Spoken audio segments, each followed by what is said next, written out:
大家好，我是刘仁成。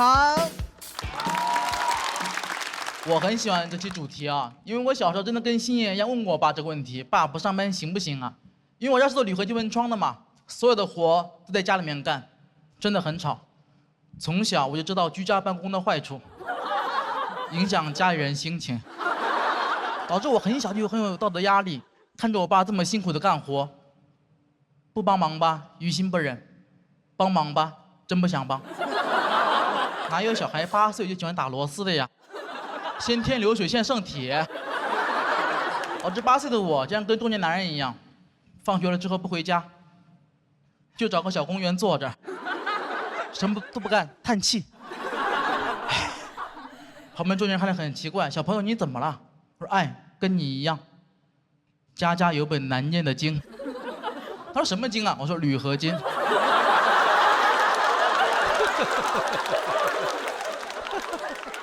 我家工作真的很辛苦，大概7、8年前吧，我在家干活的时候，当时是特别热的天气，跟最近差不多，特别热。我家接了个活，去装栏杆，但不太愿意接，太热了。我说你在哪装啊？他说18楼顶，给我气坏了。这么热的天，18楼顶，怎么嫌我离太阳不够近呐？39度的天，18楼顶装栏杆，你什么人呢你？那老板说我可以出2000块钱的高温费。哦，原来是个慷慨的人。那是我人生中最热的一回，毫不夸张，大太阳在头顶上炙烤，滚烫的风从下往上袭来。2016年那个夏天，我明白了空气炸锅的工作原理。真的，我这辈子跟我爸没有那么熟过。工作很辛苦，但辛苦也是有意义的。我家很早就买了车，那个车大家也很熟悉，大家可以猜一下，给你们一个提示。哦，有朋友猜到了，对，就是电3轮。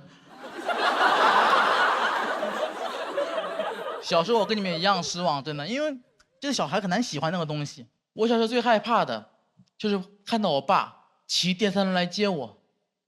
就你们可能听过一句话，已经很流行，说宁愿坐在宝马车里面哭，也不愿意坐在自行车上笑。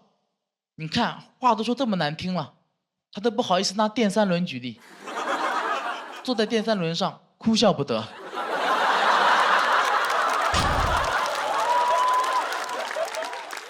有一回我记得我实在受不了了，我就偷偷把我们家轮胎气儿给放了。我心想明天总不能来接我了吧？没有用，还是来了。电3轮太稳定了，2个轮胎有气儿就够了。你听我爸就这么歪歪扭扭把我送回了家，哇，真是弄巧成拙。那天之后，同学们都传我把电3轮压塌了。现在想起来，那时候真的很幼稚。我小时候对我们电3轮这种嫌弃是没有道理的。电3轮什么都没有做错，他做错了什么？他只是比普通电瓶车多一个轮子而已。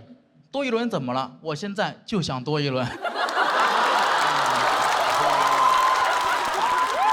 能多一轮是一轮，3轮不够，我要2个3轮，我要走6轮。但随我数学之后嘛，我也得去骑电3轮送货。长大不一样，很快就坦然接受这个事实。我发现其实我还挺喜欢骑电3轮的，而且我不得不承认，我的气质就像骑电3轮的。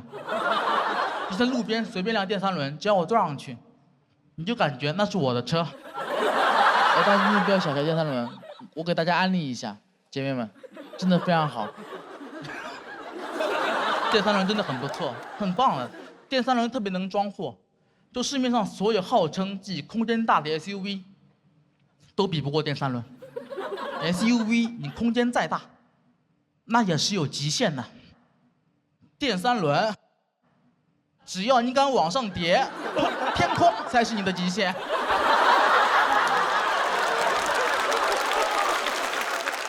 哎，大家不要小瞧电3轮，现在真的很火，不仅在中国很火，在美国都很火。所以美国人特别喜欢骑电3轮，很多美国人现在只会3句中文：你好，谢谢，倒车请注意。我记得后来有一次我骑电3轮送货，那天装的实在是有点太多了，多到什么地步呢？就那个货物已经多到，如果我不坐上去，整个车头就会被翘起来。只有我坐上去才勉强保持平衡。结果我骑着又做了个错误的决定，我上桥了。没过2秒就起飞了，给我吓坏了。我200多斤体重啊，第一次摆脱重力的束缚。怎么？这里是风口，我也能飞起来？所以今天讲这么多，大家能发现我的目的了。我想代言电三轮，你不要觉得很奇怪哦。就咱们今天的评委吴镇宇老师，他这么好的演员，演过《无间道》，演过那个倪永孝，天天在电影里面演杀手。你们知道他最近代言什么了吗？纱窗，闯入了我的赛道，要跟我分蛋糕。我后来我去了解了一下，我发现我确实错怪吴镇宇老师了。他那玩意儿我代言不了，他代言的是防弹纱窗。太夸张了，吴镇宇老师，你这玩意儿比电三轮更适合销往美国。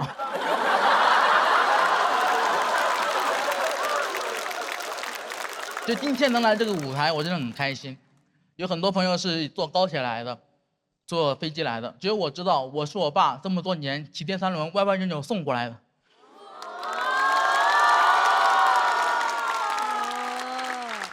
早知道要这么久，我就不放那个气儿了。所以大家应该听出来，我今天这段表演，就是我送给电三轮的一首情诗。古有李白赠汪伦，今有小刘赠三轮。喜剧之王高100米，不及三轮赠我情。我希望有一天，我能看到我爸骑着我带着电三轮来接我，那时候我不仅不会害怕，我还会亲他额头一下。我跟我爸说：“爸，别上班了，我养你啊！以后只要你想，你可以永远做电三轮秀，只要你想，你就是倪永孝。”大家好，我是刘德官。Hello， 大家好，我是刘仁成。你们是过分了，今天一定把话说清楚。哎呀，今年上节目了，也是走到半决赛了，很想改变命运，帮帮家里面，结果节目播了，自己也不火，但对我们家的门窗生意倒是也没有帮助。还因为给了我们家店很多镜头，就被网友质疑说我们家塞钱了，说这哪是胖子门窗啊，这是太子门窗啊。这个太子实力也不行啊，自己闹心就算了，再看看身边人，看旁边那个黑灯，天天拿200票，前2天跟某果合作了商务，是那个高端的科技品牌，奇异果 TV， 然后开玩笑就做手机那个，我嫉妒死了，整个人嫉妒的面容扭曲，幸亏他看不到。主要他跟我炫耀，他说刘仁成，你们门窗行业有这种高端的科技品牌吗？我说怎么没有 ？Windows。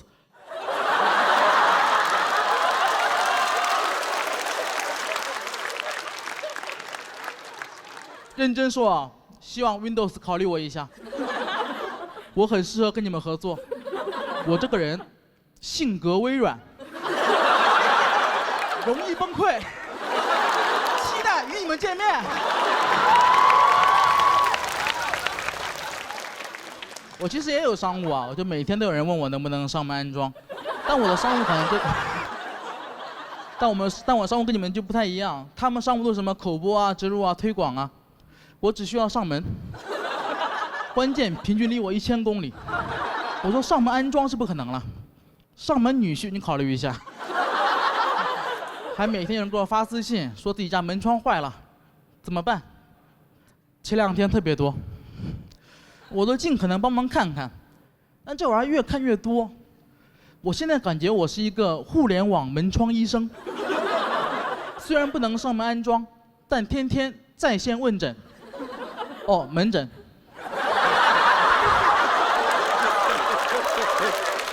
好烂。而且问题越问越抽象。前2天有人问我，玄武门之变是哪里出了问题？你说是什么问题？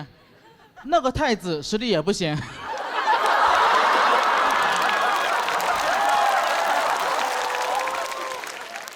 我正发愁前路在何方呢，家乡传来了好消息，就我们安阴县的融媒体发了我的视频，2天播放量130多万。我知道在上海你们觉得这个数字没什么，但我们县一共30万人，130万的播放量，给老乡们忙坏了。那2天都没空做门窗了，一直在做数据。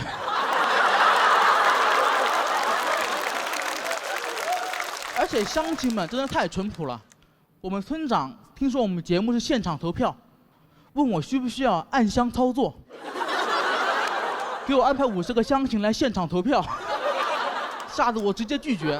为了表达坚决，甚至说了一句在我们那地方犯忌讳的话，没门。而且村长你要记住，君子有所为有所不为，这种事我是不会干的。我是君子，我有华为。就算没有暗箱操作，我的票数也能遥遥领先。不仅如此，我们家乡政府人员还专门联系我，感谢我宣传家乡。上来第一个称呼，就把我感动到破防了。我有想过可能会叫我什么同学、老师，比较客气；浮夸一点喊明星、网红也有可能，都不是。他们喊我乡贤。有的没文化的不知道是哪2个字啊？家乡的贤能，乡贤。此时此刻，一位乡贤正在为你们表演。前路找到了，我还在网上搜索如何做好一个乡贤。我说我们江西历史上最著名的乡贤是谁？你们知道是谁吗？陶渊明。陶渊明。我刘仁成，何德何能跟他相提并论？陶渊明的代表作《桃花源记》，刘仁成代表作《胖子门窗》。陶渊明不为五斗米折腰，我每天大家好，我是刘仁成，期待与你们合作。大家好，我是刘仁成。这基本节目一播啊，你就看到我疯狂折腰，一播至少3折。就我这种人，哪配跟陶渊明比？我都进不去桃花源，桃花源初极狭，才通人，我过不去。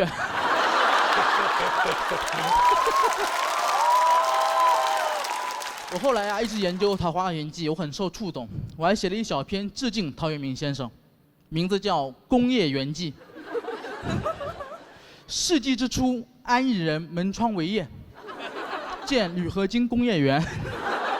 门口初极宽，能通大卡车，复行数十步，嚯，全是铝合金窗。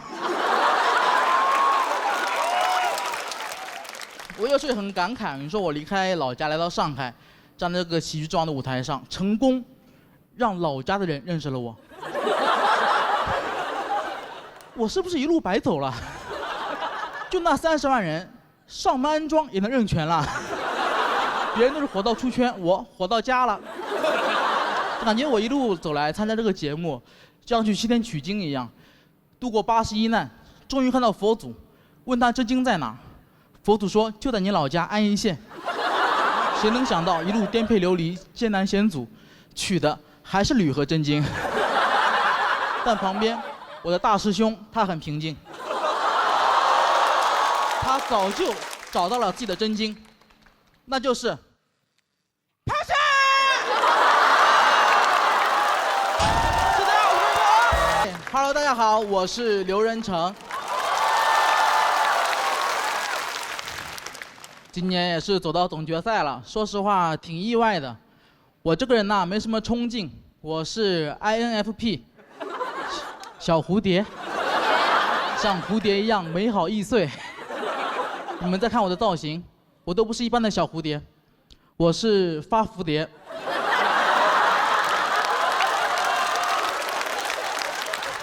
发福了的发蝴蝶。没有小孩的人就讲这种段子。我是小野的朋友小蝴蝶。很开心啊，每天讲这种破玩意儿，大家就很喜欢我，很包容我。收到很多网友那种很好的评价，他们说我做的是小 ego 喜剧，就说 ego 嘛，就自我意识，他们说我做的喜剧 ego 很小，自我意识很小，很温和。我很喜欢这个评价，我就这样子的人。胖子 ego 小，容易人缘好。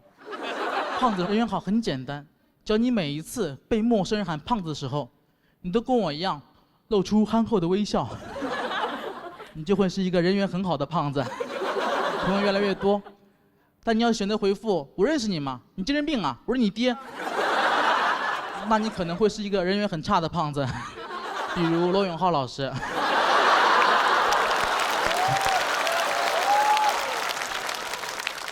只能开个直播间才能交个朋友。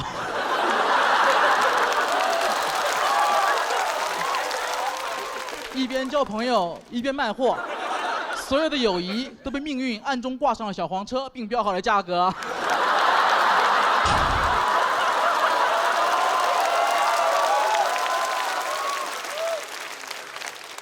我从小被人喊胖子，从来不生气，直到有一次去个朋友家玩，朋友妈妈喊我胖胖。说实话，一点不生气，我觉得挺可爱的。但我朋友突然开始维护我，说你怎么喊别人胖胖呢？你考虑过别人的感受吗？他要是跟你一样喊你丑丑，你开心吗？哇，我当时真的非常感动，这是我这辈子第一次遇到一个人这么在乎我的感受，同时这么不尊重自己的父母。但我很喜欢这个朋友，因为他虽然说是个不孝子，但他不孝胖子。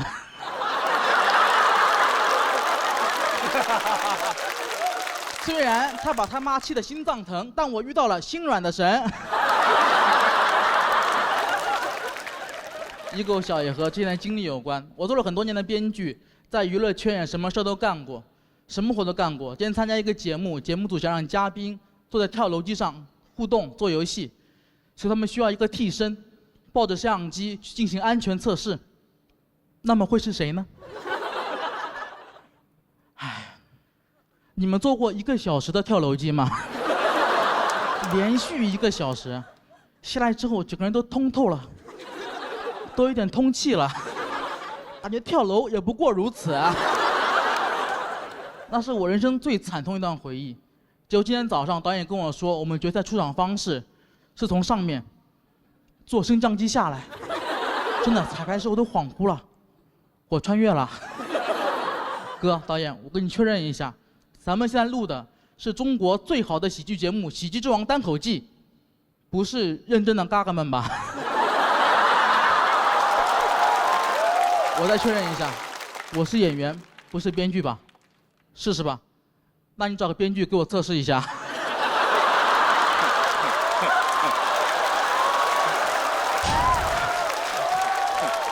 真的，那天在跳楼机上那1个小时，我真的想了很多。就进娱乐圈之前，都只在乎什么飞得高不高，那1个小时我只关心安全带锁得紧不紧。我知道娱乐圈越高越危险，最重要的只有安全。要想不摔死，就得把下半身牢牢锁死。以后别人再问我娱乐圈的目标是什么，我说5江上下而求索。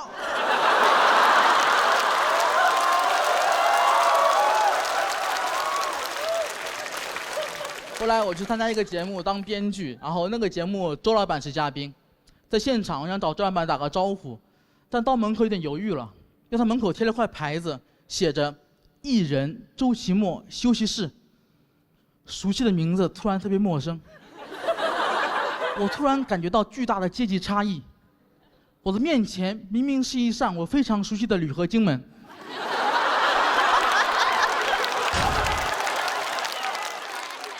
都感觉变成了最熟悉的陌生门。就那一刻，我有一种闰土拜访鲁迅的感觉。我就想走，结果周老板正好开门了，哎，阿成，你来了，进来坐会儿。我说不用不用，我先回去了，周老爷。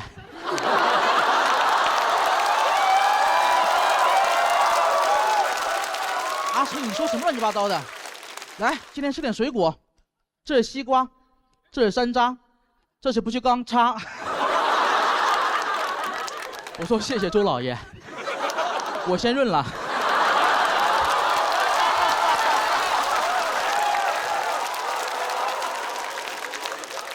虽然今天一直在吐槽啊，说一哥小这个事儿，但说实话，我这个人就这样，我没什么自我意识，这种状态我最舒服了。你让我这种人突然变得非常的自我，我肯定会很难受，大家都会很难受。那就不要留。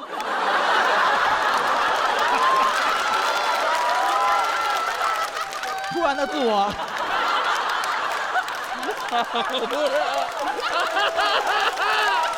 你们现在是不是很难受？这位美女，你是不是很难受？你说难受不难受？你说难受不难受？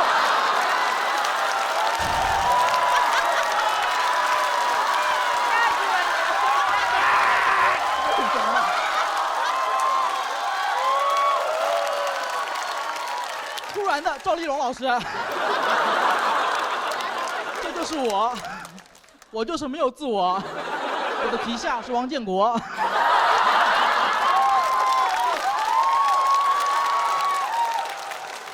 说这么多啊，我就一直坚信，我们一够小、没有自我的人也能做好很多事。比如最近我家的门窗生意真的好了很多，跟我没有关系，因为最近台风很多。大家都想加固一下门窗，那为什么今年台风很多呢？会不会是在亚马逊流域有很多小一购的 INFP？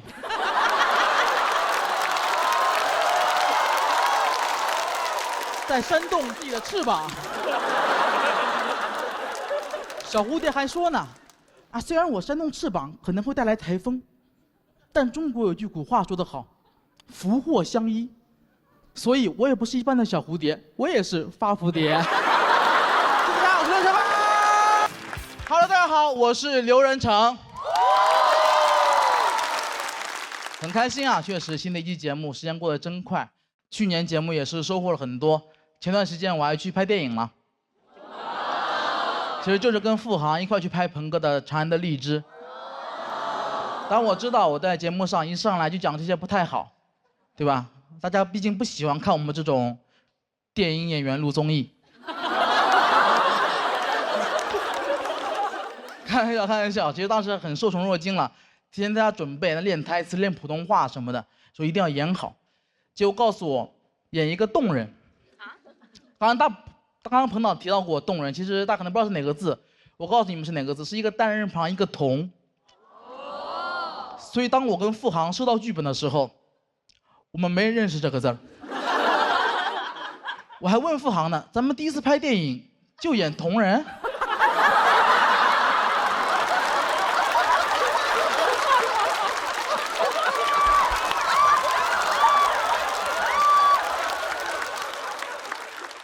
后来知道了，其实就有点像野人了，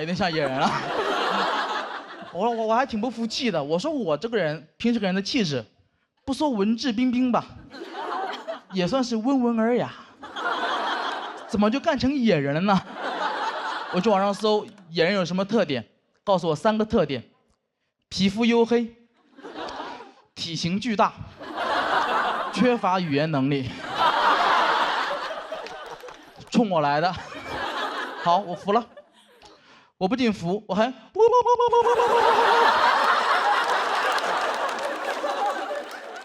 其实说实话，演野人什么都无所谓。我在店里面主要是我负责的任务太奇怪了。我在电影里面主要负责吃香蕉。我知道这个段子讲到这里，你们觉得我在编段，在 call back。因为太荒唐了，我也不知道怎么证明自己，所以我只能请看大屏幕。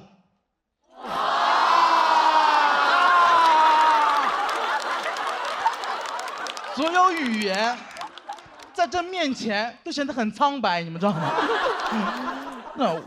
但我更不能接受的是，付航不用吃，凭什么？我觉得我去拍电影之前，我有做好心理准备，就是我可能需要吃很多苦，但我没想到需要吃那么多的香蕉。我有一天拍摄，我吃了30多根香蕉，6斤多的香蕉，什么概念？没吃饱。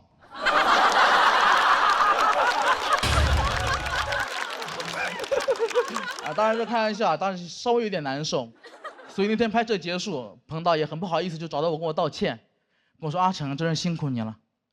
我让你吃香蕉这个事儿啊，能不能不要写成段子？”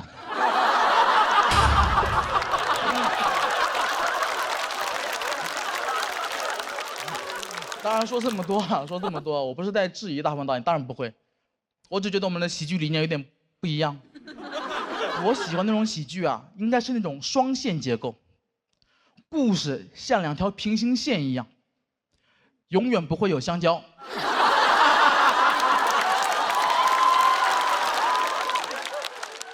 哎呀，真的很痛苦。但其实说这么多，大家感觉我是感觉很生气，其实完全没有。那是我去年很开心的一段经历。因为那段时间找我的时候，其实我当时状态不是很好。当时我刚比完赛，拿了第4名。大家如果有质疑也很正常，我自己也很不安。毕竟人家教主才第5名。我看过很多那种爱豆成团的节目，我知道里面的门道。我这种情况属于占了别人的出道位。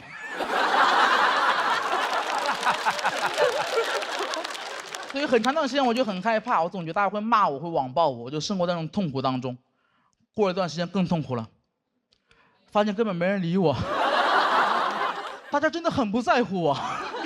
我的那种心态特别像那个周处除三害里面陈桂林，就我都认罪了，还是没人理我。别给我这个第4名逼急了，逼急了我也可以除3害。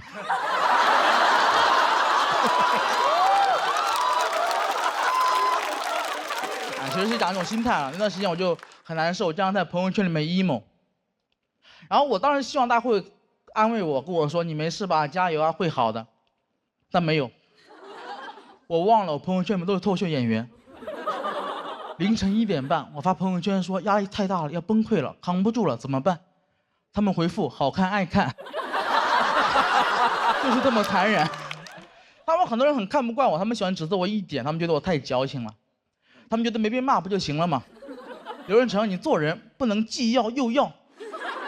我特别讨厌这句话，因为我发现从小到大，只要我遇到一点点好事儿，就有人跟我说不能既要又要。遇到困难从来没有。那小时候老师让我既要学好语文，又要学好数学的时候，怎么没有一个正义的人跑出来说人呢不能既要又要？我说那物理我也不要。从小课文也这么教我们，告诉我们什么天将降大任于斯人也，既要苦其心志，又要劳其筋骨，既要饿其体肤，又要空乏其身，还要行拂乱其所为。我看了就觉得，老天你真敢要啊！这个大任我先不要了，谁还要谁要，我不要。我是胡彦斌，你要的全拿走。反正我不要。态度要求太复杂太困难了，怪不得这段话最后一句是所以增益其所不能呢。你这么难，他却是不能，他再也不敢要了。只会说哎是谁在唱歌啊？所以真的，所以去年能拍电影我真的很开心，那是我去年最开心的一个事儿。除了拍电影之外，还有一个更重要的事儿，就是我去年在拍电影的时候。我见到了杨幂。说实话，我从小就非常喜欢杨幂。不要纠结从小。但我真的从小就非常喜欢杨幂。但那天我没敢主动跟杨幂说话，因为我这个人有个问题，当在我的工作中遇到自己喜欢的偶像的时候，我从来不敢主动说话，我怕这样不职业。也不知道我在装什么。但那天，杨幂主动跟我说话了。因为他认识我，他看过我们节目，他说很喜欢我的表演。你们也太配合了。他甚至一见面跟我主动开了个小玩笑，他跟我说：“哎，你怎么在这儿？你不装门窗了？”一个小玩笑，但当时我真的很开心。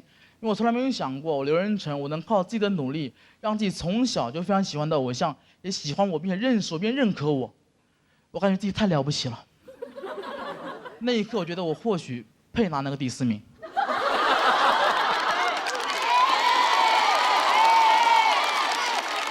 感觉怪怪的。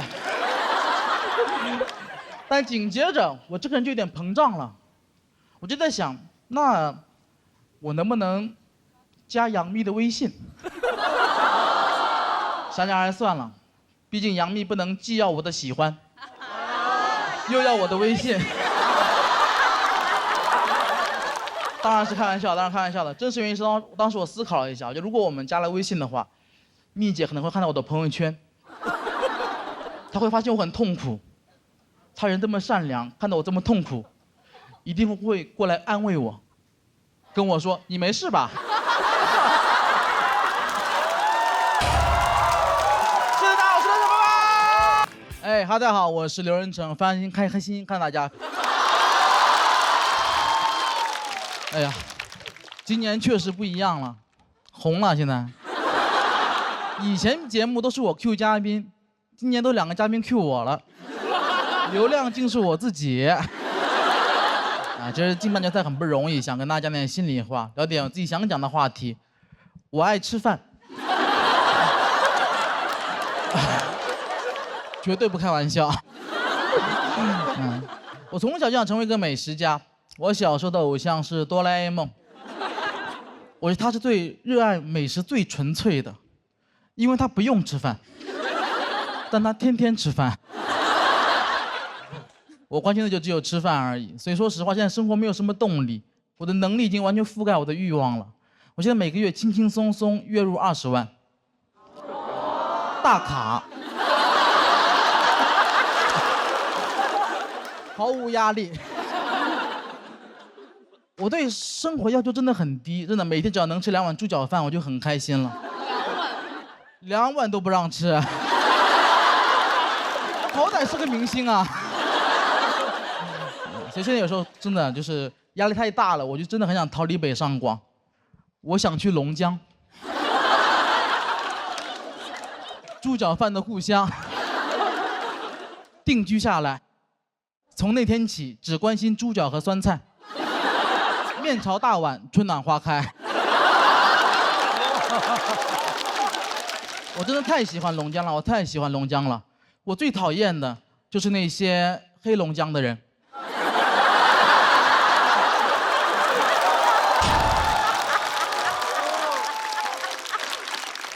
不是说于香雨哈，这个梗确实非常幽默。全节目结束之后。说实话，我以为以我这个表现和我这个条件，我关于美食的节目我应该接到手软。每天一出门，陈小青就抱着我的大腿，跟我说：“小刘别走啊，舌尖上的中国没你不行啊。”我说：“不行啊，小青，霆锋那边还等着我去风味人间呢。”这时候黄磊走了过来，都别跟我抢。没有刘仁成，我将不再向往生活。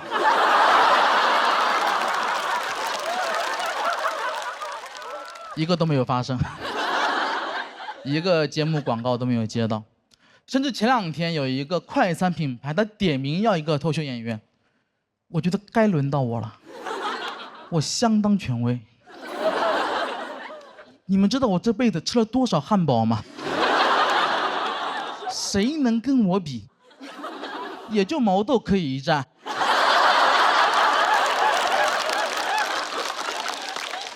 结果最后我俩双双落选。品牌方他选择了一位帅哥，他选了张俊。我认为甚至不是帅哥，那是。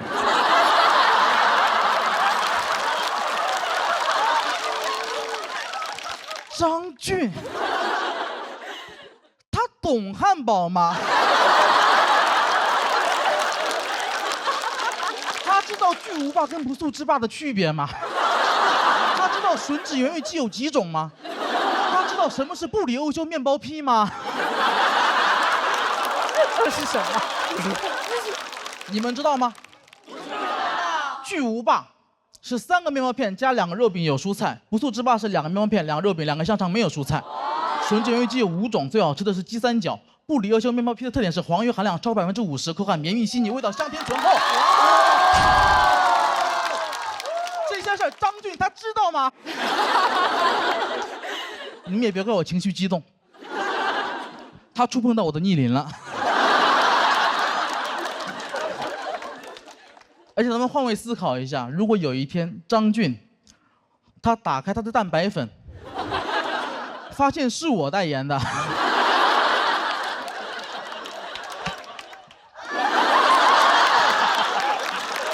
你看他多么崩溃。哎，可是最后品牌方还是给了我解释，他说没有选我的原因是因为他们是一个快餐品牌，他们不能找胖子。可能是我学历低吧，我听不懂。这有什么关系吗？但我还是不敢提他们的品牌，因为确实太大了，我也怕收律师函什么的。我只能告诉你们，现在每次路过他们的门口，我都感觉我才是那个真正的小丑。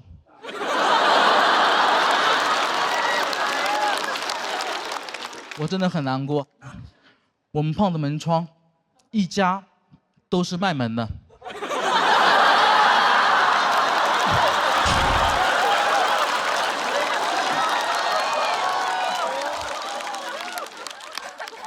这个节目真的值得我付出这么多吗？以后进不了卖门的门了，挺难过。好像很久没有在那种美食广告中看到一个小胖子了。现在什么广告都是些帅哥美女，他们看起来就不爱吃饭。在2025年，3年6班的李子明同学喝不到他妈妈给的牛奶了，他妈让他减肥。喝点无糖可乐。其实细心的朋友能发现，这里特别值得去插入一个商务，但他也没有选我。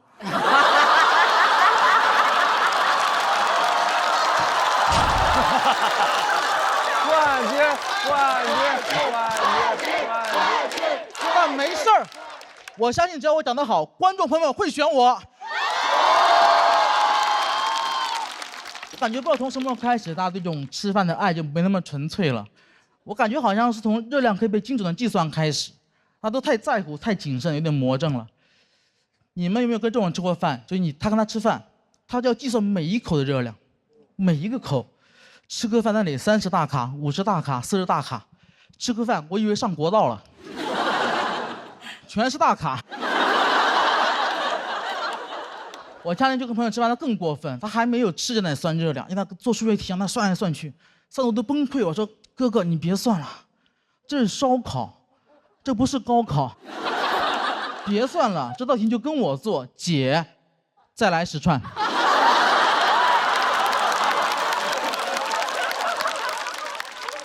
我在这里说啊，吃肉不吃蒜，香味少一半。他说，哎，蒜是碳水，蒜也有热量，让我来算算蒜的热量。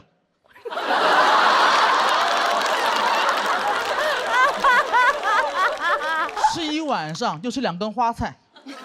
我说你爱咋算咋算吧，一会儿 AA。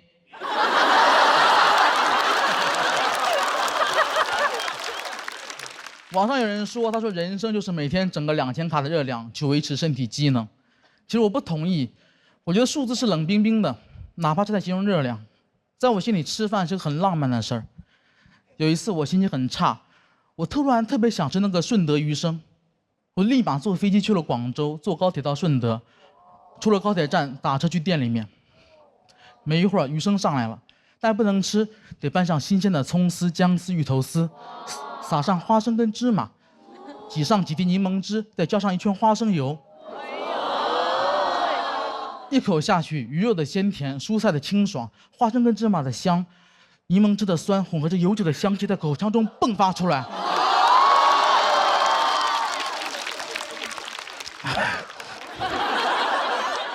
那一刻，我感觉自己所有的不快跟疲惫都被扫掉了。也是那一刻，我明白，我在我以后的人生里面，我不应该注意那些琐碎的痛苦，我唯一要做的就是吃好每一顿饭。想到这里，我对着面前说了一句：“余生。”请多指教。大家好，我是刘仁成。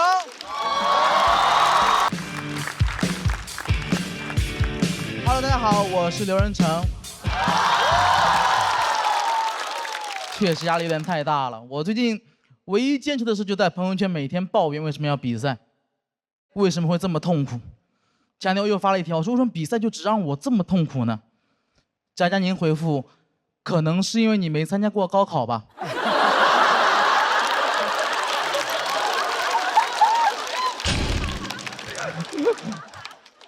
确实比赛比不明白，最近家里有点搞不懂了。说实话，我今年过年，我突然发现我爸他2颗门牙都掉了。我爸现在是个非常新潮的造型，双开门牙。我就发现，当一个中年男人失去了自己的门牙之后，他就失去所有做男人的威严和男子气概，增加了很多幽默感，变得十分滑稽。我爸现在我心目中已经不像是一个父亲了，更像是个父亲。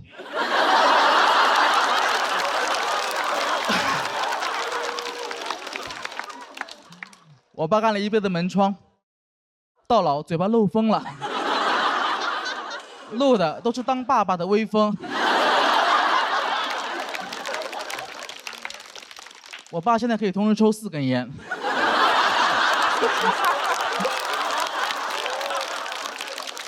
别人抽烟都是散客，他就属于卡座。其实很担心讲这个话题，大家不感兴趣。毕竟这个故事有点老掉牙了。但我爸他掉牙原因并不是因为年纪，是因为他的糖尿病的并发症。他糖尿病有点严重了，到一个很难控制的地步了。不知道为什么会这样子，可能是因为他完全没有控制吧。他对待治疗太消极了，他每天只在打完胰岛素后测血糖。我爸，你骗谁呢？你在干嘛呀？你在做数据。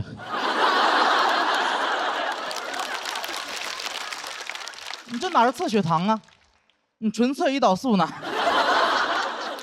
而且你说我爸他不控制饮食吧，他也没吃啥好东西，每天早上起来先吃一盆挂面，用最小的成本给身体最大的伤害。每天早上起来往那一坐，跟县太爷似的，升堂。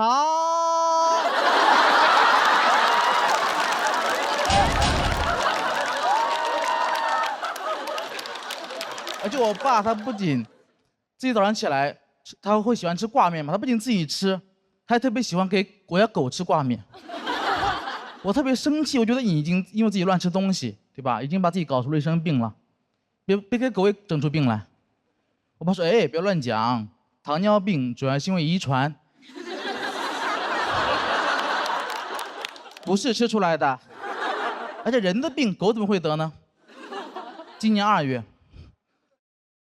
我家小狗小黑确诊了糖尿病，给我气坏了。我爸，你得选一个吧，要么是你喂出来的，要么是你遗传的。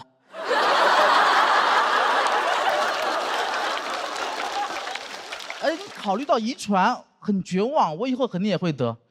过几年别人问我爸，你们家谁有糖尿病啊？我爸说，我和犬子。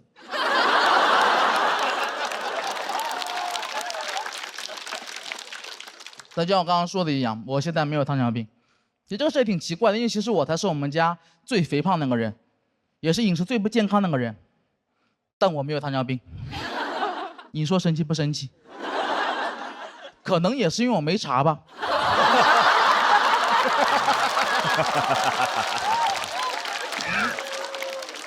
这玩意儿你别说，真神奇，只要不查就没有糖尿病。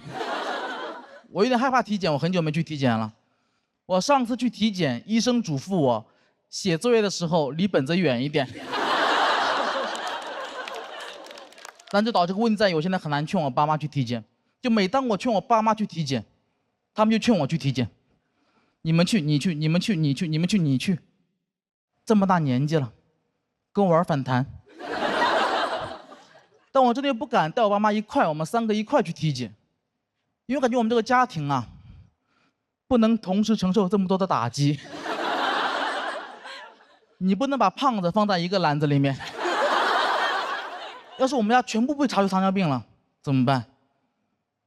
家里挂面谁吃啊？狗都不能吃。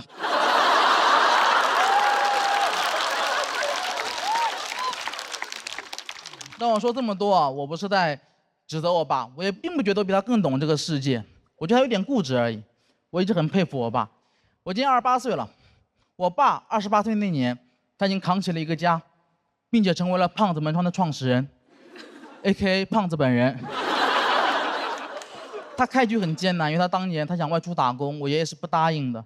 我爷希望他可以陪他身边种地，两个人就天天吵架，但我爸就一直不屈服，咬紧牙关没有答应。那时候他还可以做到。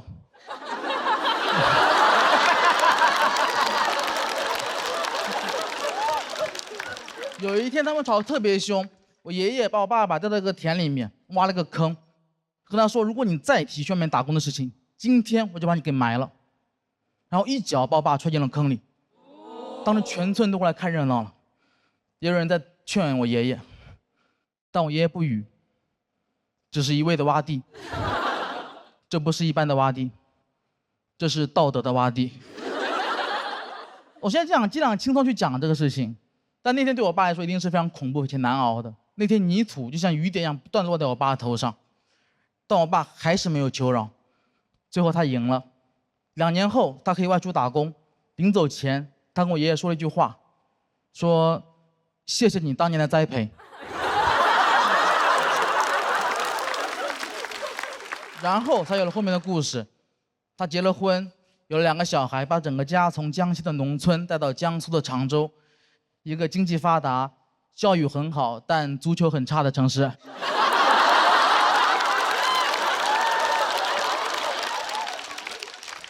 这是后话了。我觉得我不如我爸，因为我比赛已经让我有点喘不过气了。如果我遇到这样打击，我可能就一蹶不振了，我就再也起不来了。我最多在小某书上起号。家人们，这个世界谁懂啊？恶毒的爸，不停地挖，泥巴里的我怎么开出生命里的花？但我爸什么都没做，他就默默忍受这一切。我爸被我爷爷从小打到大，但我从小没有挨过1次打，可能是因为我爸领过土吧。领过土的那个男孩学会了给别人打伞，所以前2天我还带我爸妈去体检了。我觉得得面对这一切。体检报告出来之后，确实吓了我一跳，因为我发现我爸妈的病啊加起来都没我1半多。哇，比子欲养而亲不待更可怕的事情发生了，子要先带了。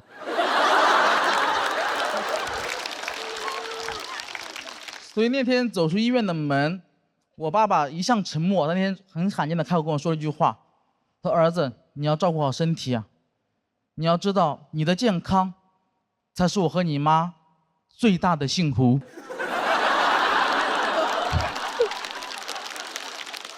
那一刻，炎热的夏天突然拂过了一阵凉爽的风，是爸爸的微风。大家好，我是刘仁成爸。先自我介绍一下，我叫刘仁成，我是一个江西人，老家在江西省南昌市安邑县，很小的个地方，每个地方都有自己特色。我们山东是孔孟之乡，江南是鱼米之乡，我们安邑县也有。我们安邑县是中国铝合金门窗之乡。不信去搜啊！我家做门窗的，从小我见过的每一个亲戚都是做门窗的，这导致了什么结果呢？导致我从小就以为我没得选，只能做门窗。小时候我不知道这个叫什么，长大了知道了，这个叫种姓制度。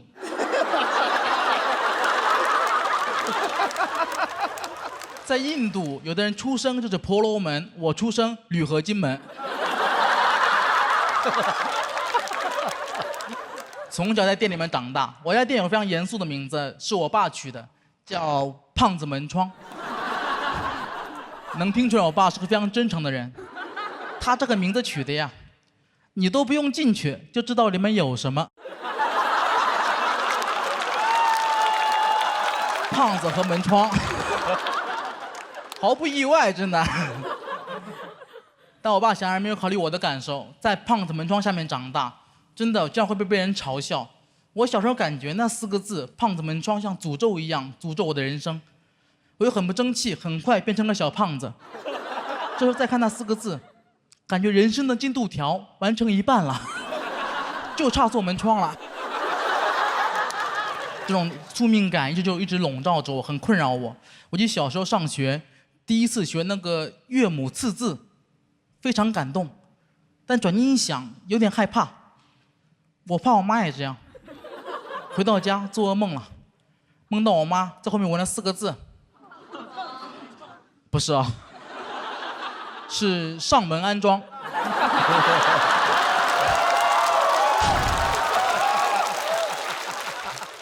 等我上高中的时候，那时候我学习就不是很好了。那时候父母内心中希望我可以不要去上学了，但他太残忍，他没有说出口。但作为儿子，我很争气，我自己就不想念了。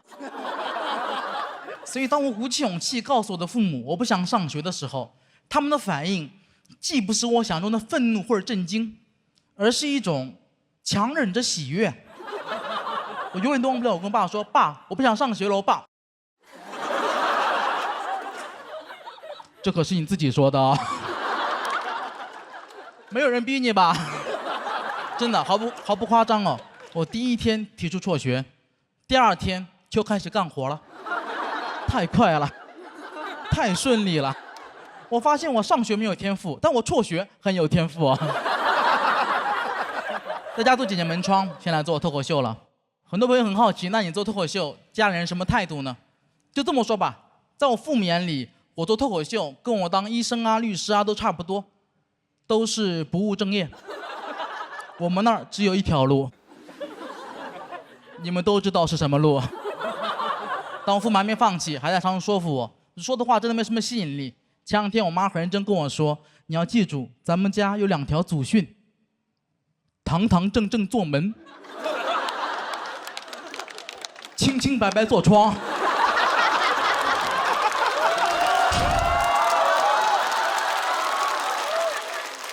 我说妈，这也太荒唐了。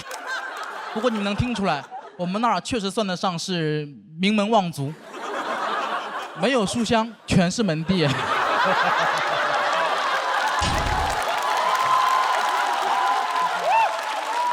所以我也明白，不能怪我父母。我们那风气确实有所不同。比如在我们村出现第1个大学生之前，已经出现5个百万富翁了。你和他们说书籍是人类进步的阶梯，他们不屑一顾，铝合金是更好的阶梯。而且他们没有说错，我们今天做的就是铝合金梯。我现在在上海生活，有时候也会想家。每当我想家的时候，我就会去附近的小区逛一逛。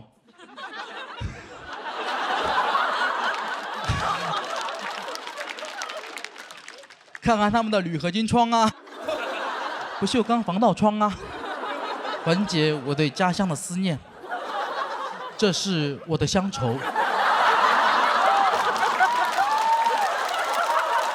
时间久了，附近小区的保安也认识我了，不让我进去了，非说我在踩点。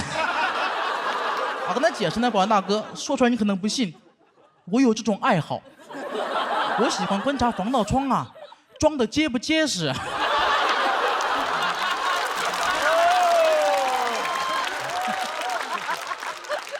保安说你是得观察呀，你这个身材不结实的，你不敢爬。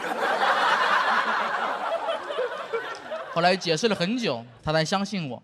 我最后还问他个问题：哎，保安大哥，为什么在上海防盗窗这么少啊？真的很少，你们可能不知道，我是专业的，我知道，特别少。而为什么？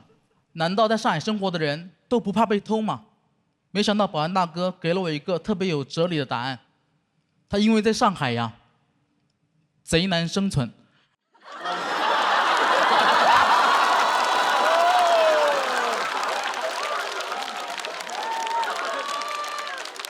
我小时候确实不理解我父母，从前一直不理解他们对这种门窗的执着。我觉得我现在做脱口秀了，我很喜欢这种工作，很热爱它。为什么老让人去做门窗？难道我做脱口秀还能被饿死吗？去年开始理解了。这个听妈妈的话呀，是有道理呀。这个脱口秀是没有门窗稳定啊。我现在也想通了，人呐不用那么极端，人可以有很多的身份。重新介绍自己，我刘仁成，脱口秀演员、喜剧编剧、铝合金门窗传承人。我们这个行业要再动荡啊，我就去继承家业了。广告语都想好了，在这个世界上，上帝可能会为你关上一扇门或打开一扇窗，但胖子门窗永远为你上门安装。哎，大家好，我是刘仁成。咱们节目终于播出了，我也可以享受这种掌声了。说实话，现在整个人的状态呢，就是有点膨胀。我现在是回去干门窗啊，我只能打膨胀螺丝了。就连我们总导演都过来敲打我说：“刘仁成，咱们节目拍的是从小人物到喜剧之王，不是从小人到喜剧之王。”你说了一点，我说好的，小人知道了。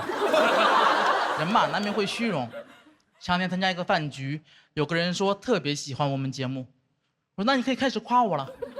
他说不好意思，我有点脸盲，我对不上号。我说没事儿，给你2个提示：门窗、江西。想起来没？啊，好像有点印象了。不过门窗不是上海人吗？我说那是门腔。我怎么记得？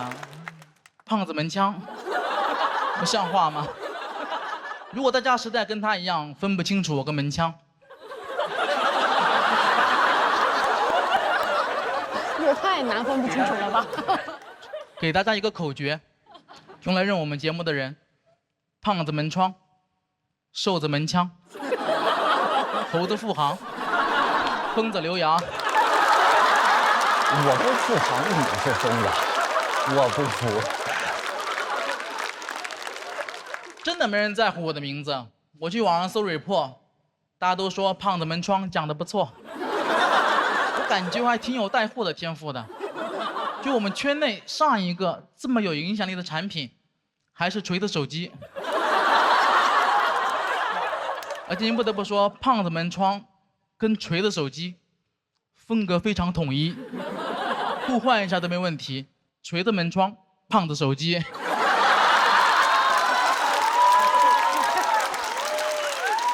但大家还是记一下我的名字吧，我挺喜欢我的名字的，刘仁成，我非常喜欢这个名字，因为按照我爷爷本来的想法，我应该叫刘仁同，我也不用说是哪个同，我哥叫刘仁刚，我堂哥叫刘仁铁，大家能发现起名规律了，非常传统的家庭，家谱是元素周期表，万磁王来了直接灭门。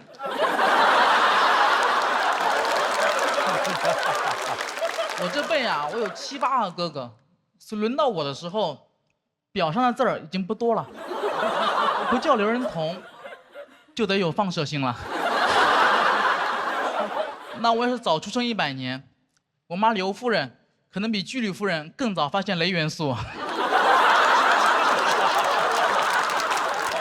我上轮节目表现非常好啊，同场演员给了我高度评价，说看我演出有种看国外顶级单口演员的感觉了，没有字幕根本听不懂，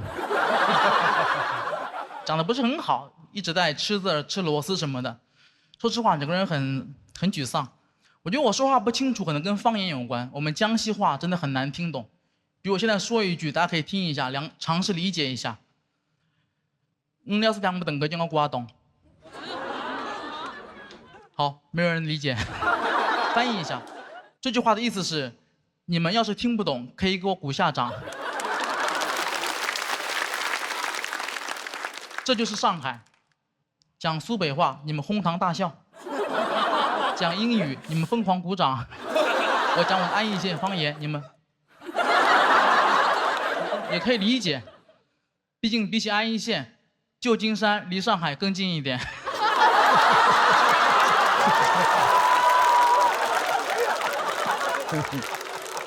而且你们听我们这个方言的特点，这个语流，这种感觉。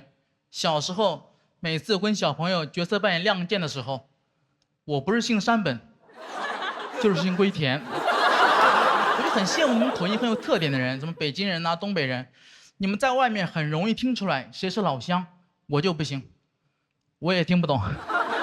我们那方言县跟县之间就无法沟通了。我想确认别人是我老乡，我得听很久。有一次吃饭，我认真听了2个小时，才勉强确认，是一桌日本人。我现在压力真的很大，因为节目组上轮结束之后，命令我找一个普通话老师，一共就20多天，一边写稿，一边还要练习普通话，整个人有点崩溃了。经常写着写着自言自语：“刘仁成，你是不是江郎才尽了？”不可能，我不是江郎，我是刘郎，刘郎年年恋刘娘。还买了66栋楼，买了66篓油，最后找牛奶奶买了榴莲牛奶。刘郎没有才尽，刘郎在练绕口令。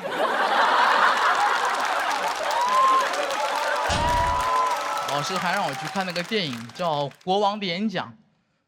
你们看过那部电影吗？看过。讲的是一个国王通过不断努力克服自己口吃的故事。我越看越生气。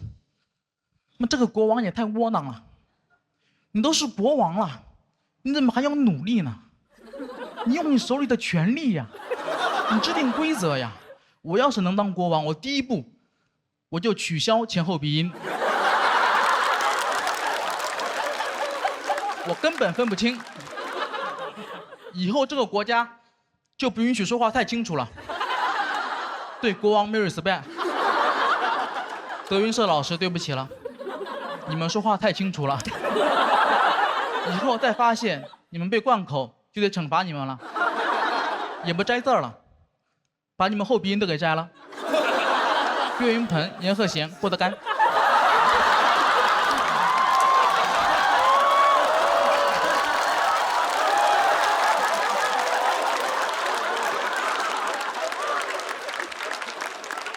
很难有比这个更好笑的段子了。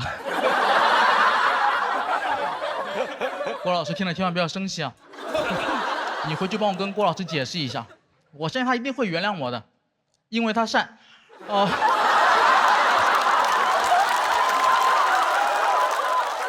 解人意。这个段子杨丽跟我说能讲。这还可以承担。能讲。我最后再说一句啊，下轮再拜拜。人很奇怪是吧？因为这句话就我上一轮真实的表现。我上一轮演出太糟糕了，最后一句话就这么说的，所以我等了24天，就是想等一个机会，我争一口气。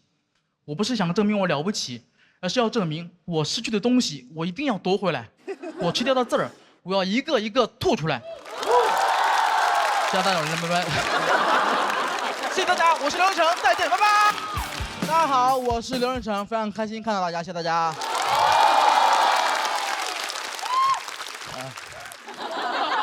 很开心啊，今年确实不一样了。去年节目结束之后，很多朋友就认识我嘛，也了解了我们家的产业，经常见面就喊我门2代。这还少开玩笑，但真有人在网上造谣说我家其实很有钱，我还挺难受的。还有人说我之所以能进总决赛，是因为写到了富航的合同里面。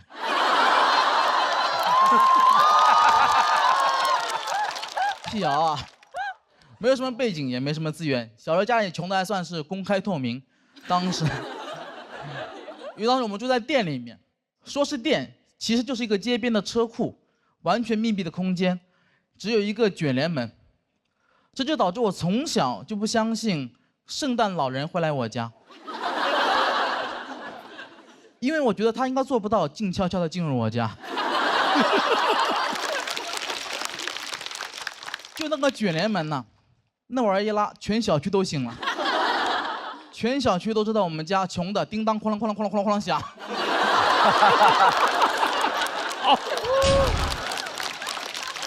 但我从小对那个卷帘门就有很大的意见，因为我觉得太吵了，而且我们家就是坐门的，为什么用一个这么差的门呢？我就很不服。有时候看那个门有点想哭。古话说得好，变身罗绮者不是养蚕人。胖子门窗家就用卷帘门。住在车库里面，生活却也是很不方便，洗澡也很不方便。那时候冬天还好，把门一拉，拿个盆在里面洗；夏天就很麻烦，店里特别热。有2年我爸就特别嫌麻烦，他就直接让我在门口洗澡。你没有听错，门口洗澡，门口大马路上洗澡。其他小伙伴都去公共浴室洗澡，只有我公共场合就是我的浴室。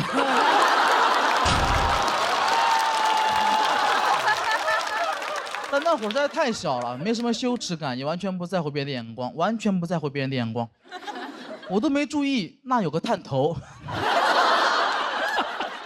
我是洗干净了，电子眼越来越脏，天网恢恢，我全漏了。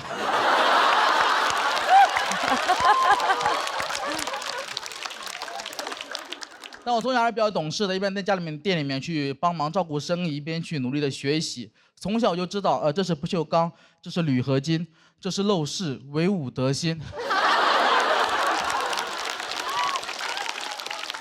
米兰昆德拉有一本书叫《生活在别处》，我童年也是一本书，生活在车库，所以我就很想住在很高的地方，那是我的梦想。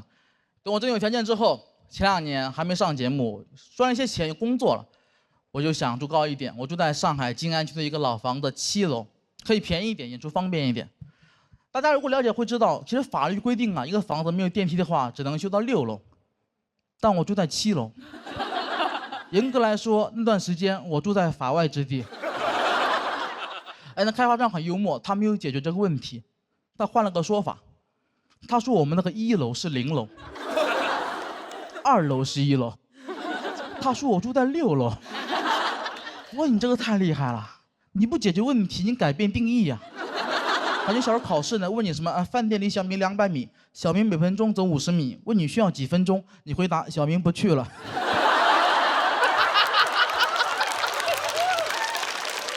小明可以1点外卖，今天想吃黄焖鸡。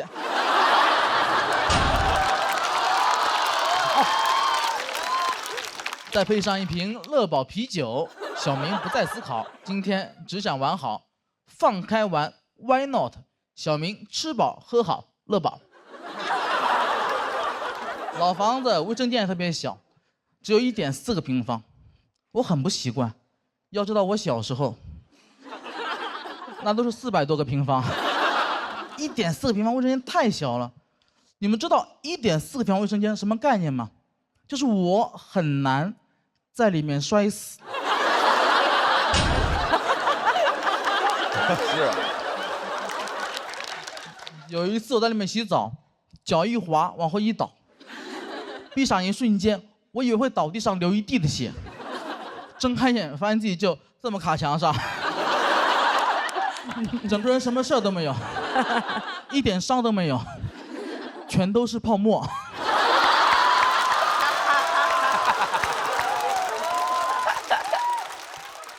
太累了，那会儿每天就要爬7楼，真的很累。我观察过我身边所有7楼的邻居，没有人爬7楼是很开心的，就没有人爬7楼之前会大喊一声“Go Go Go， 出发了”。那段时间我只爱外卖小哥。毕竟爱是常觉亏欠。我那时候点外卖，主动把门打开，在门口等他，不舍得让他敲门，怕他没有力气，也怕他砸门的时候太有力气。然后我就发现，没有一个小哥可以做到无言独上7楼。他们话总是特别多，骂得我不敢下楼。一个人在寂寞梧桐区深院锁清秋。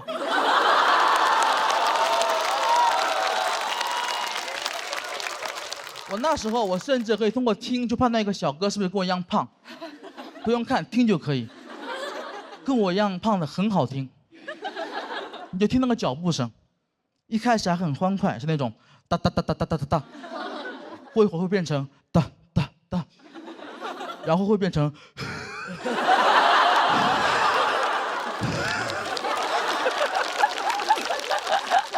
然这时候我手机就响了，我就听到小哥跟我说：“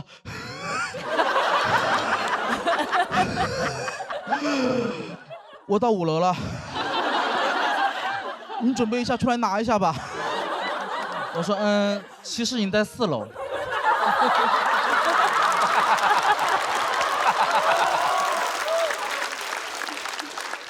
你以为你在第5层，其实你在第4层，加油，再上2层楼。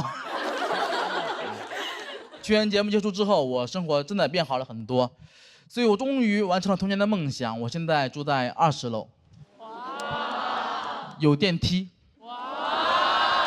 这是上海吗？你在干嘛？但我真的很开心，真的住得很高的地方，而且我们家现在卫生间也很宽敞。所以为了弥补我童年的遗憾，我现在每天洗5次澡，怕忘了在床头刻了一个早字。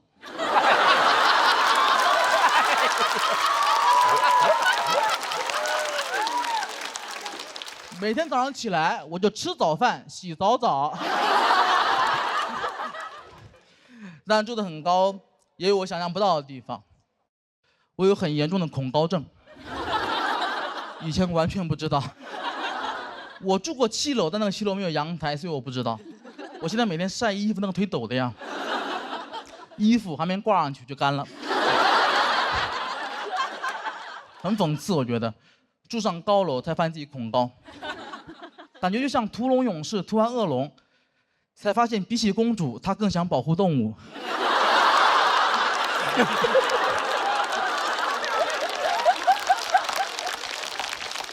但我觉得这都是我可以接受的，因为我是一个有钱人，这是有钱人可以忍受的。有一天，我请我朋友来家里吃饭，他突然给我看了个新闻，他跟我说，高层住宅未来即将变成贫民窟，这个我无法接受。但他讲的很有道理，我也听进去了。他给我举了很多例子，他说现在美国就这样子，这是一个城市化的趋势。现在美国在芝加哥市中心的高层已经住满了穷人，而那些有钱人早就搬到了郊区的别墅。他们平时最爱待的地方，就是他们家的车库。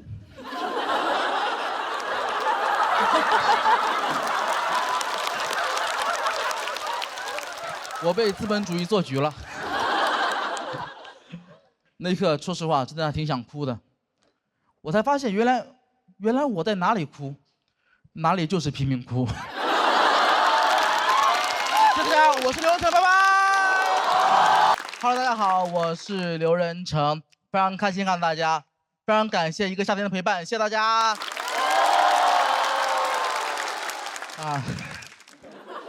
时间过得真快呀，总感觉前一秒还是在去年的总决赛。去年总决赛我讲了一个我去干活，发现周老板有自己的休息室我没有的段子。今年第1期录制，我惊喜的发现，付航有自己的休息室了。把那生气的方安慰我说：“哎，兄弟没事儿，咱们先录制，其他事儿晚上回酒店再说。”晚上结束后，不是一个酒店。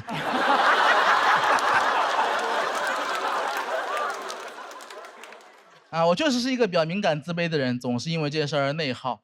可能也是因为学历低吧，你在娱乐圈你很难做到学历低又很猖狂。我没有在讽刺黄子韬老师啊。我刚才还想说，这不是在说我吗？真没有，我只是羡慕他，因为我们黄子韬老师虽然只是一个中专学历，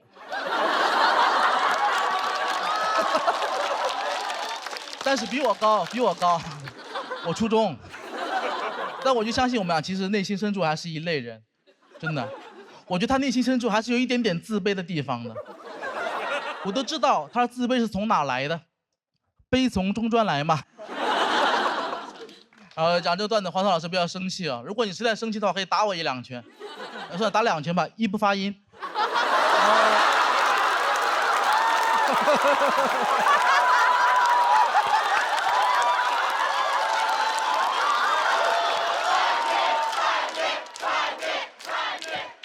我不得不坦诚地告诉你们，这不是现挂，这是我蓄谋已久的。开玩笑，很开心。从小就比较自卑，因为很小的时候被父母从江西带到了常州，3个月大就成为了一个外地人。我很喜欢常州，常州很发达，但极个别常州人喜欢歧视外地人。哎，他们歧视的很直接，没有什么弯弯绕绕，直接就看不起你。没办法，常州人嘛，不擅长踢皮球。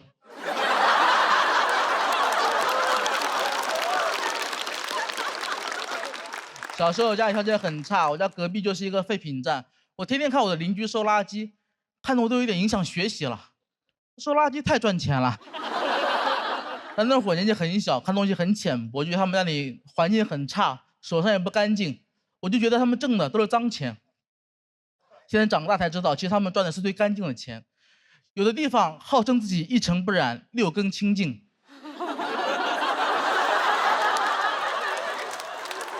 赚的钱才是最脏的，肮脏的从来不是废品站，是永信。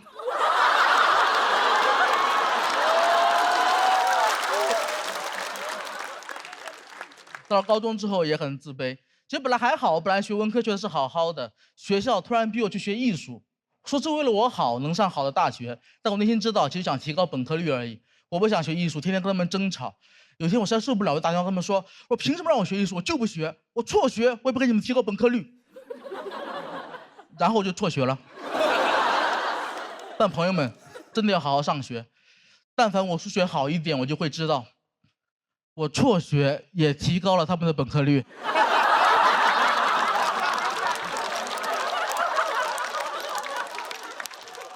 有一半的朋友没有听懂，跟你们解释一下。假设本科率是 F，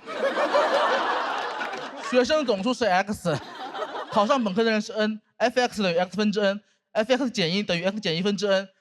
当 x 大于0的时候，函数呈单调递减，所以 fx 减1大于 fx。懂分数函数的人都知道这里面门道有多深，但付航肯定没有听懂。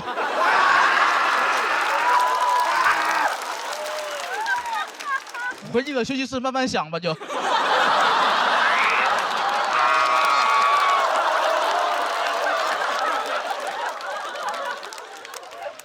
辍学这个事儿真的让我挺痛苦的，不是因为学历低了，是因为我辍学说的太顺利了。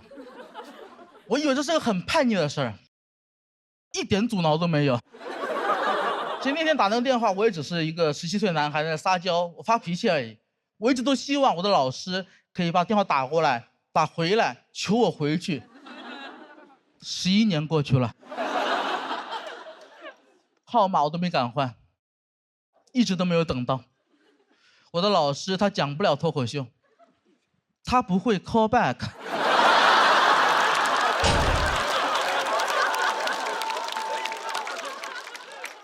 在无数个夜晚，其实我也挺难受的，我都一直在想，能不能穿越回去，回到那个夜晚，我就撤回那个电话。跟老师说，老师，我开玩笑的，我不辍学了。老师说你想清楚了？我说真不错，真不错，刘仁成真不错。但我也知道，如果我不辍学的话，我可能就讲不了脱口秀了。那我就不确定，如果我不辍学的话，我的人生会比现在更好。很多人喜欢美化自己没走那条路，我不这样。比如今年我有很多两边节目的朋友都认为自己去错了节目，觉得去对面会更好。怎么可能呢？只有一个人有资格说去对面会更好，就是罗永浩老师去对面对我们更好。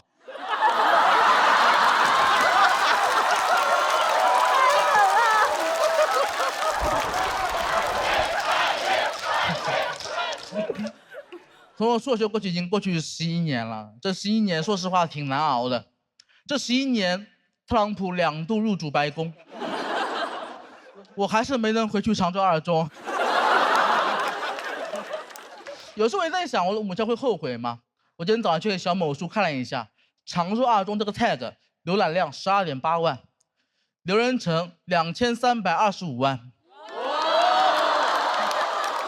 我不知道母校去年全国高中排名多少，反正我是全国第4。从今天起，提起常州二中，没人知道它什么千年府学、五朝文庙，大家只知道知名校友胖子门窗。哎，哪怕他现在看到这里，他很生气，他也不能拿我怎么样。他能拿我怎么样？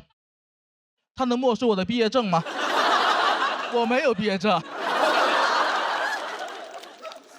其实学员节目结束之后，我受到了很多朋友的喜欢嘛，然后很多朋友都告诉我认可我，所以我也知道，其实我现在可能不需要那个毕业证去证明自己了，就初中学历的我也很不错。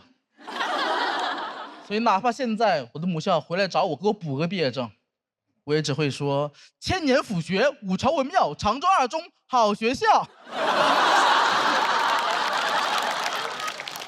但这当然是开玩笑的，开玩笑的。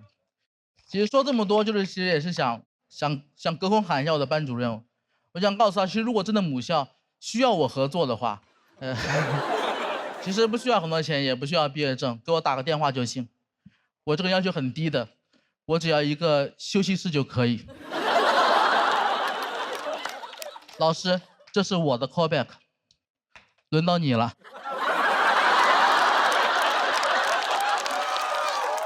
没想到吧？我用 callback。我不知道如果我不辍学的人生会是什么样子的。在复仇者联盟4里面，奇异博士他看了1400万个结局，才看到胜利的可能性。我没有超能力，我也不会预测未来，但我知道，我之所以不会去美化自己没走过那条路，就是因为我现在正在走这条路太美了。我不后悔，我爱脱口秀，我爱奇异博士。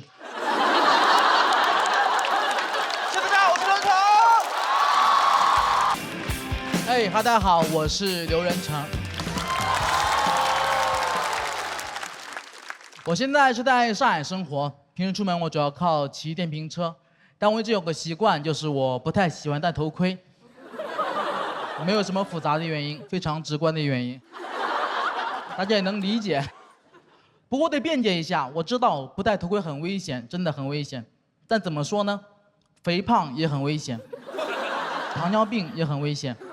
我顾不过来了。人生嘛，到处是危险，暂时顾不了这一头了。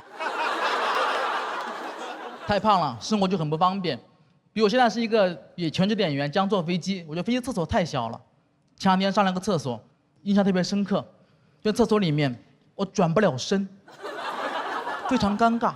走进去上厕所，转不了身，但我得上厕所，我只能退出来。转过去，上这个厕所，非常诡异。在其他乘客眼里，我感觉被马桶给吸进去了，特别恐怖那个画面。就每回表演这段，说实话，特别对不起面前的观众。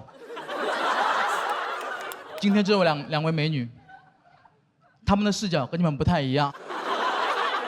你们呢都是观众视角，只有他们俩是马桶视角。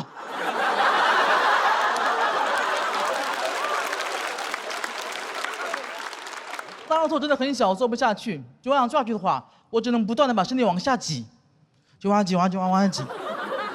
就当我坐到马桶上的时候，我发现我被死死的卡住了。这个时候好死不死，飞机开始了颠簸，空姐跑过来提醒我：卫生间旅客，飞机遭遇了气流颠簸，请一定要注意安全，握紧扶手。我说，就没有这个必要了，已经够紧了。你给我倒杯咖啡来吧，我想松弛一点。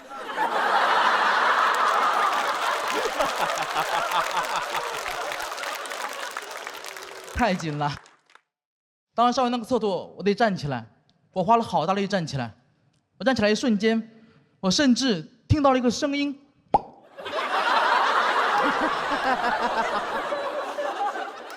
就当时厕所外面等位大哥都懵了，怎么，里面开香槟了？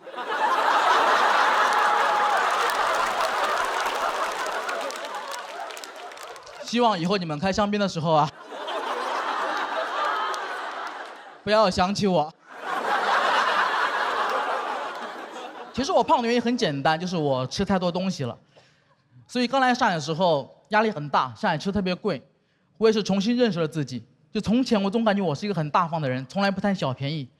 来上海之后，发现我家附近有个超市，经常摆摊卖一些临期食品。说实话，有点陷进去了。哇，真的，那不跟你们想象可能不太一样，我得解释一下，它不是那种还半个月、还1个月就过期的食品，我们那儿不是的，我们那儿一般还有2天就过期，那是真的跟时间赛跑啊。同时非常便宜，原价60多一箱牛奶，现在10块钱一箱。我就发现一个东西，一旦我买过临期的它，我就再也无法接受原价的它了。这种感觉就像我本可以忍受黑暗，如果我未曾见过光明，更何况我见过10块钱一箱那种。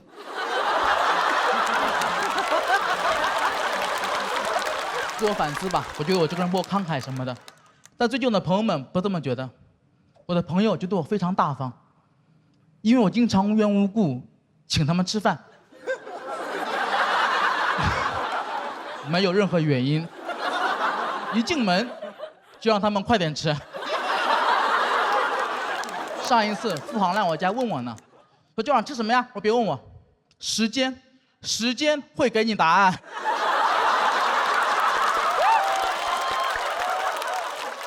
当我发现人呐，这个欲望就很难满足。一开始我很喜欢临期食品，感觉很好，最近感觉不太够了。前2天买东西看中了一盒樱桃，我问老板多少钱，老板说40。老板，咱们不是临期食品吗？怎么还要40？老板说咱们是临期食品，不是过期食品。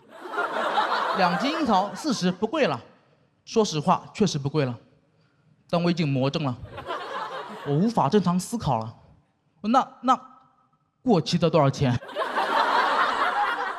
这时候旁边阿姨看不下去了，小伙子你有病啊，那过期的你不用买呀，你去捡好不啦？我说有道理哦，老板咱们一般扔哪儿呀？当然说这么多啊，我说什么自己不戴头盔、临期食品什么的，大家不要误会，我觉得我是什么自暴自弃，没有啊，我只是有了新的发现，比如说保质期的东西啊，它只是最佳赏味期，食物过了保质期，它不一定会直接变质的，只是有概率而已。所以我现在在家吃饭，有点像赌博，赌赢了开香槟，赌输了开香槟。